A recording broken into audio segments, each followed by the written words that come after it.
داداش سلام. یه کیلو این نخوده به من میدی بی زحمت؟ اون 4 پر رو بله. برو از اونجا بگیر. داداش داری که خودت. برو از اونجا بگیر. باشه. مرسی.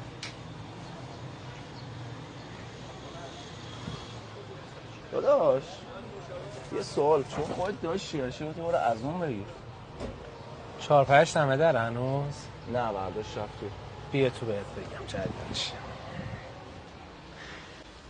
قدیما بین بزرگترهای بازار، قدیمیای بازار یه رسمی بود که صبح به صبح هیچکی هنوز دشت نکرده چهارپایه‌ها رو میذاشتن دم در. هر کسی که دشت میکرد چهارپایه‌اش رو برمی‌داشت.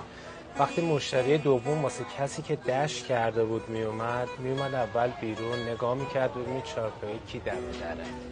مشتری رو میفرستاد اونجا که بره اون بنده خدا هم دشت کنه و همه دشت اول صبح داشته باشد، هیچ کسی بیروزی نمونه. هنوزم که هنوزه تو بعضی بازارها مخصوصا بازار سرپوشیده تبریز هنوزم این رسم بین کاسبای قدیمی هستش. قدیمی ها یه چیزای خیلی بهتر از ما جوان ها میدونن. ایوالا ممنونم. خداحافظ شما.